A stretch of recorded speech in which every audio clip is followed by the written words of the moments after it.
We're here to talk about true multi-screen attribution measurement. The future is now. Please, starting with Rob, introduce yourself, title, what you do at your company, a little bit about your company, and we'll go straight down. Starting with Rob. Sure. Rob Klippel. I'm with Spectrum Reach, which is the advertising arm of Charter Communications, which many of you might know through the brand Spectrum. We provide advertising solutions for local, regional, and national advertisers, and I run our product, technology, and data teams for Spectrum Reach. Terrific. Hi, I'm Jason Manningham. I'm the CEO of Blockgraph, which is a joint venture between Charter, Spectrum Reach, Comcast, and Paramount. And we're really focused on providing technology that helps all of the data come together in the TV ecosystem so that we can make it more measurable, make it more efficient, make it more accurate in terms of targeting, all in a privacy-safe way. Hi, Krista Panoff. I'm the SVP of Global Enterprise Development for Innovid. We power ad delivery, personalization, and measurement across linear, CTV, and digital. In my role, I focus on our sell-side business, working with our partners, our MVPD, broadcaster, publisher, tech platform partners, and all the folks here.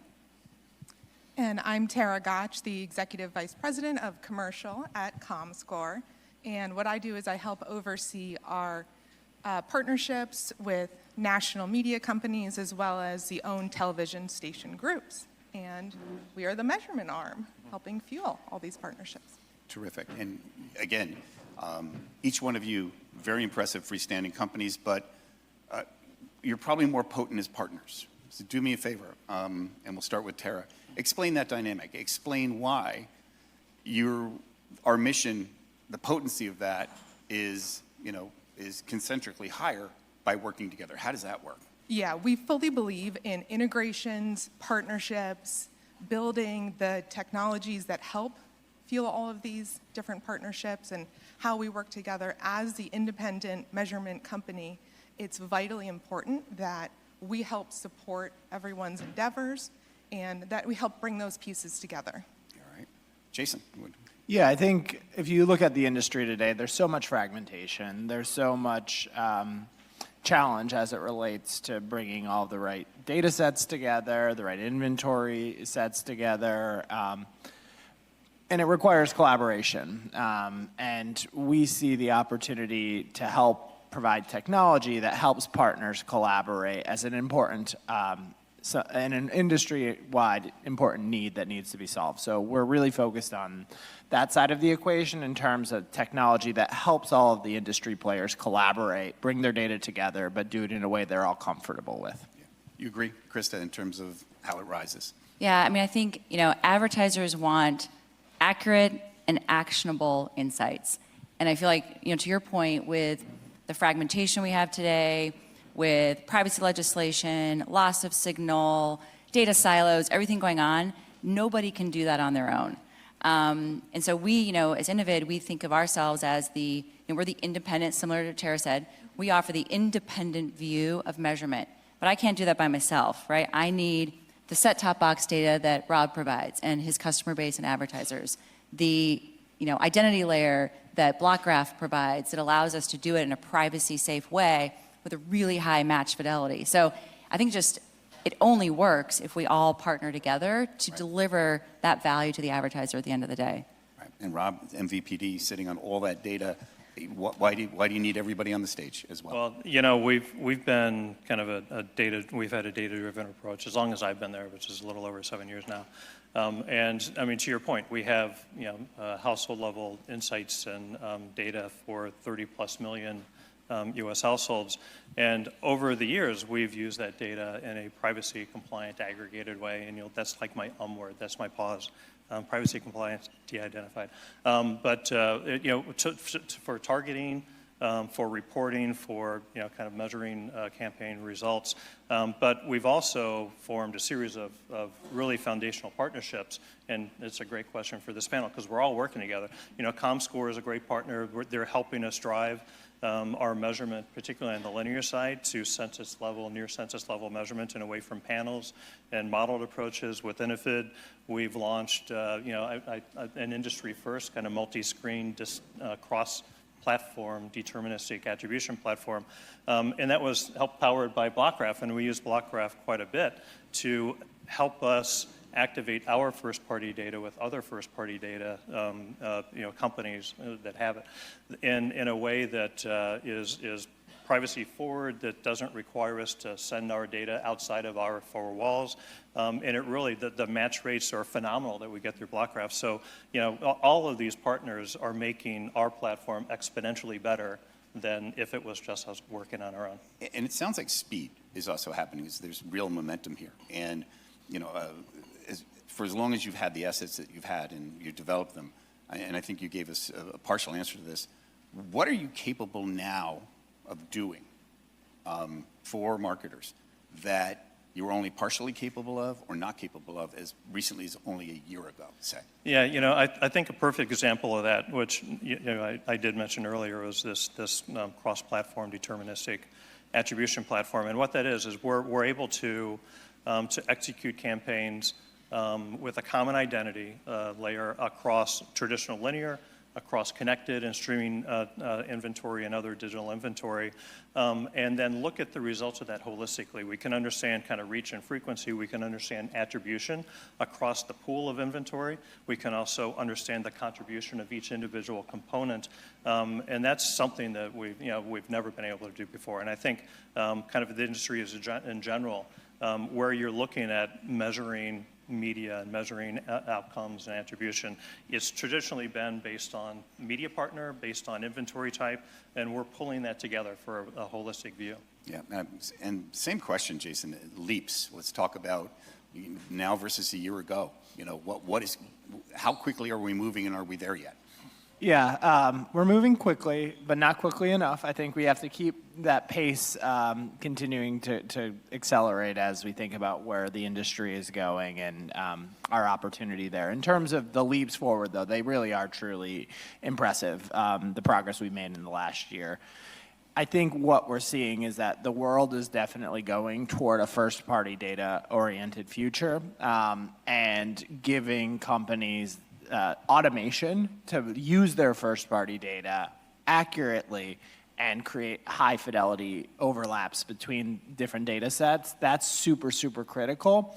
And then you need to plug in with all of the, as Tara was saying earlier, you have to integrate with all the right measurement platforms, with all of the targeting systems, because there's a very robust supply chain in this industry that needs to be accounted for. So automation and integration, overlooked many times, but it's super critical as we think about how we can actually help marketers get those responsive, real-time insights on how their campaigns are performing. All right, so from automation, integration to personalization and customization, as things get been more converged, how are we moving versus, say, a year ago? What has happened, best developments in terms of being able to really put through data-driven resources, real customized messaging? Yeah, so I think it's grown leaps and bounds with the ever-increasing dollars going into CTV. No surprise, we see the rise in use of advanced creatives. From our side, we've seen approaching 20% increase in the number of advertisers, campaigns, and impressions leveraging interactive CTV formats. And I think these formats, they provide value to consumers and to the advertisers, right? As a consumer, I love the opportunity to decide what I want my ad experience to look like. As an advertiser, they're getting real earned time with that consumer. We see an average of 92 seconds of earned time above the pre-roll when you're leveraging those kind of formats. Just dynamic creative, we see a 50% increase in impressions using just dynamic video. And again, you think of things like sequential messaging that we can do now. Again, when we think about common identity across platforms, an advertiser can tell a story to a buyer. I can start with, chapter 1, introduction of a product. I can go to chapter 2, go deeper with them on a different platform. In chapter 3, take them to a shoppable format, actually convert them. So I think, the ability to leverage all of these formats to create that full funnel experience is just, it's there, it's available, and it's being used, ever increasing. Yeah, and I love that you were more than just, the narrative was more than just descriptive. There was statistics, there's proof now. Speaking of proof, when you're talking to marketers from your point of view, how much further down the road are we in being able to prove the efficacy of campaigns, media, advertising? How far has that come in the last year or so?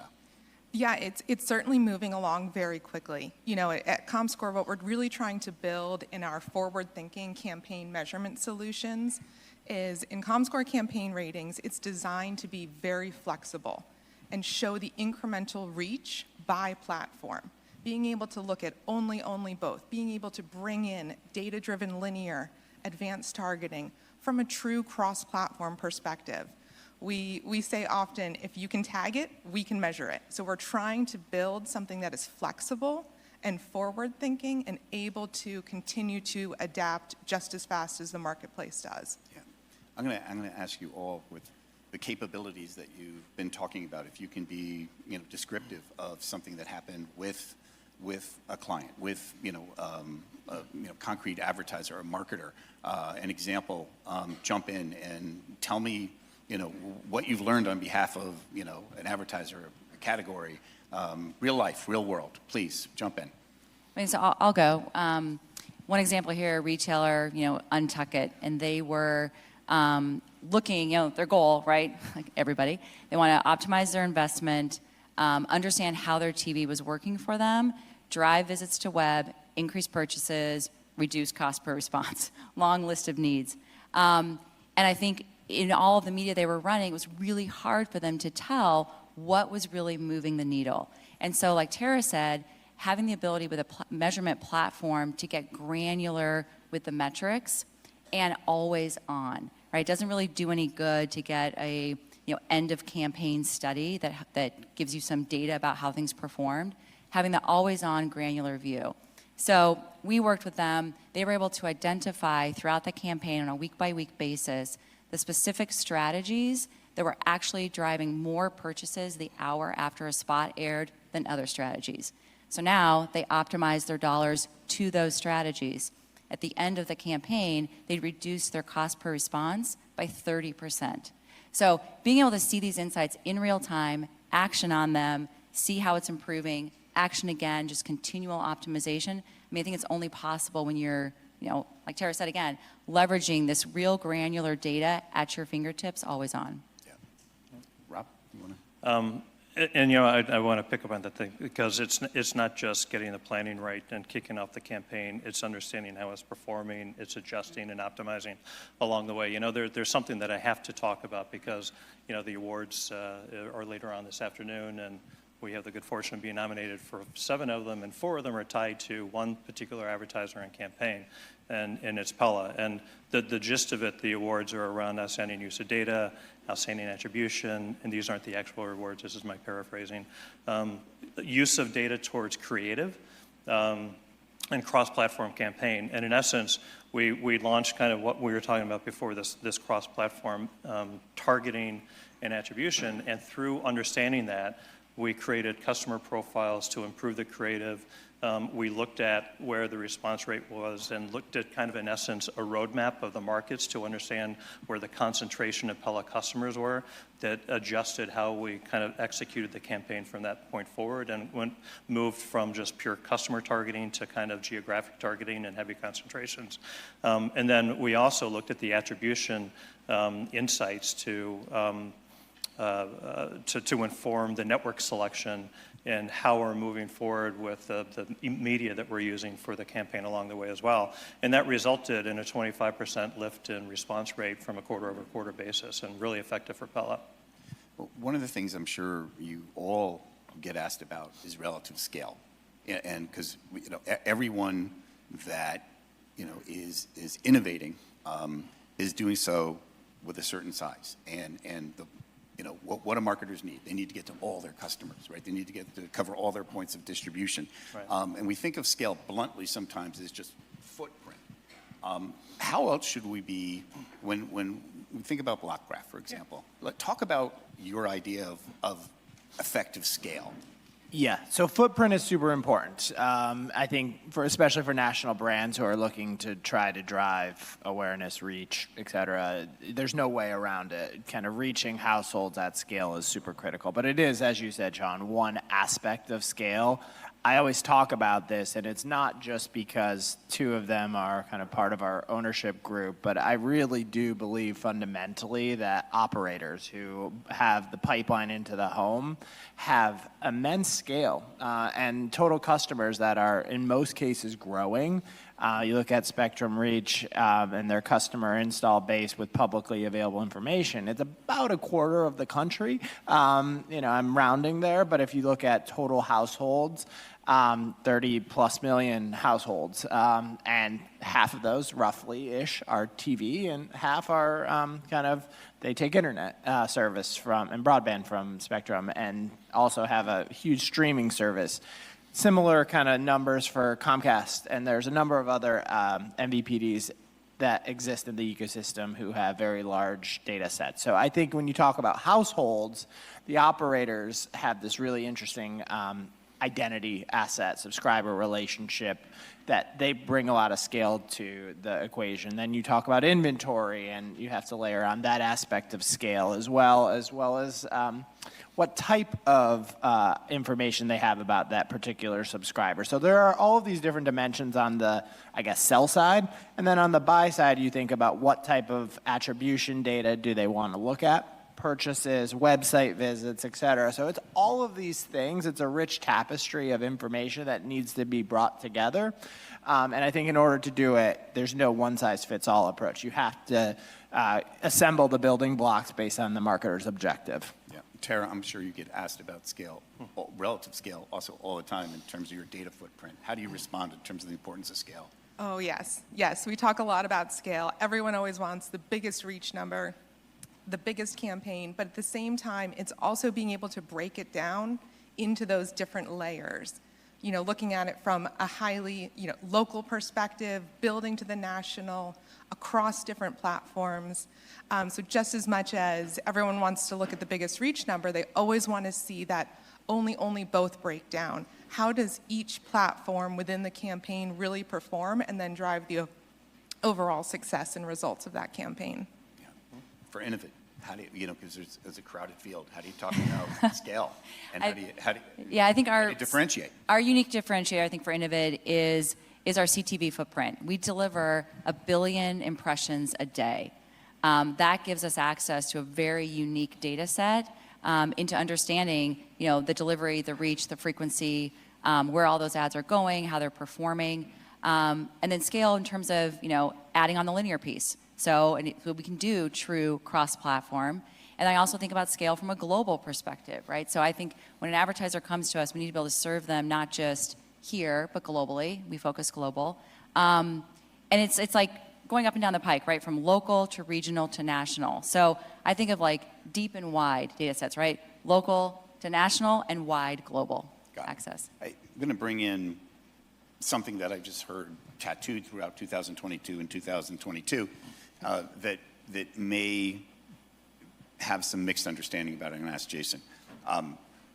2 words we hear as much as anything in our ecosystem: identity spying, right? And by the way, none of what we've been talking about in terms of advanced, audience-based, advertising works without an identity spying. So first of all, bring us down to the most practical definition of how everyone should think about those words, and just talk about the role of identity in the evolution of this whole practice. Yeah, so identity, I think the most simple way to think about it is who are your customers and who are you essentially measuring or targeting. So having a good way to understand who your customers are, to represent them across forms of media is the concept of identity. The reason why it's talked about so often is because in order to really measure and to be able to target, you want to make sure that your identity spine is both accurate and scaled, those 2 dimensions. So you need to have understanding of all of your customers, and you want to know that as accurately as possible. Some companies have first-party identity, and they have first-party identity generally in the TV world at the household level. So they know who their customers are, and they know how they consume content. They have to protect that. They need to make sure that it's privacy compliant when it's being used. But that's kind of the first-party identity. There are a host of other companies in the industry who offer third-party data sets, third-party identity graphs that others who may not have the scale of first-party identity will leverage. Those are valuable. Many times those are licensed for identity graph and represented as first-party-like data. So identity is really the basic building block, the foundation, if you will, of bringing together all of the different data sets to measure and target across media. Yeah, as the MVPD, you have a unique role having to do with identity. Well, how do you explain that to a marketer? You know, what you bring to the party in terms of an identity set? Well, I want to thank Jason because I think he did a good job of kind of calling out, you know, some of the strength of the insights that we have against a large portion of the population. And, you know, it's not just on the traditional linear and the HST households that we have, but kind of a brag here, but we also have a streaming app that, when looked at in terms of hours viewed per household, is one of the top streaming apps, I think the number one in terms of hours viewed in the U.S. And so it's bringing that identity and being able to kind of look across all that media, not just on ours, but even on kind of connected and other acquired inventory as well. And then I think the other thing that Jason mentioned is that, you know, the trick is everybody, like there's first part, the media owners or the distributors and the advertisers all have for them their own first party data, right? The trick is how do you activate it? And that's where the technology is to do that in a privacy compliant way, but a way that is fast and efficient and results in high match rates. And one of the things that we've done, kind of tying it back to the scale question, everything that the rest of the panel said I 100% agree with, but we also look at kind of, we've been looking at simplicity and scale of execution. Right. And we've launched a platform that allows our advertisers to onboard their first-party de-identified data and be able to, within minutes, create audience segments for targeting, for reporting, for attribution in minutes, not days or weeks. So scale of execution to be able to activate all that different source of identity and first-party data, I think is critical. Great. Tara, and I'm going to ask Krista as well. We fundamentally believe, right, that there is a migration going on where, you know, we're moving swiftly and en masse from demography to identity. How real is that on a daily basis, and how ready are we for that in terms of a complete shift? What do you think? Well, when we started off talking about the integrations, that's what we've been working towards, putting all those pipes in place so that we are ready to go. We're ready to go. Advertisers, publishers, bring your own data, first party, third party, building all the integrations and being able to move with speed. Everyone needs it to move quickly. Yep. And that's where we're making incredible progress. And I would say we're seeing continued significant growth in the utilization of those data-driven linear strategies. Yep. And it continues to accelerate. All right, I'm going to move to the speed round because we are down to we're speed round time. Mm-hmm. One piece of advice, one action to take to a marketer that's going to accelerate everything they need to do with getting to the sales that they need through the tools that you have. Give them one piece of advice that's universally great. Only one? Only, I have two. it can be well, I want to say, polysyllabic. Yeah, okay. One. Just take advantage of the advanced creative formats to make a lasting impression on the consumer and create that relationship and measure. Do true cross-platform, always-on measurement. Make your dollars work for you, and you can do that today through all the tools that we're talking about up here. Jason, one piece of advice. Be skeptical. There's a lot of people out in the industry that are pushing various solutions. I think it's really important that the marketer asks the right questions and really gets down to, am I accurately measuring this? And if I am, that's great. If I'm not, maybe I should look at other solutions. Rob. I'd say when you say marketer, I'm going to extend that to say the buyer, whether that's a direct client or an agency, and that a lot of the things that we're talking about and how we're pulling together and kind of unifying all this different landscape of media. When you look at the buying community, a lot of times they're still buying in traditional ways. They have separate linear buyers, they have separate digital buyers, and it's difficult often to work with an advertiser to pull together a really comprehensive campaign when the way that they're acquiring media is still fragmented. Got it. And Tara, we know how human memory works. You're the last voice. You could be the loudest voice. No, I would just say, be creative. Use the solutions that you're presented to their full capabilities. Push companies like Comscore to continue to innovate and to use the full breadth of the solutions when you're working and building campaigns and strategies. There's a lot that they can do. I am so gratified that all of you not only, you brought such great material, because to me, when we can have a panel and I can ask a question about how much has changed in a year, and all four of you can't wait to talk, both as collaborating, as individual companies, it says that we are moving at the speed that we're supposed to be moving at. Thank you all.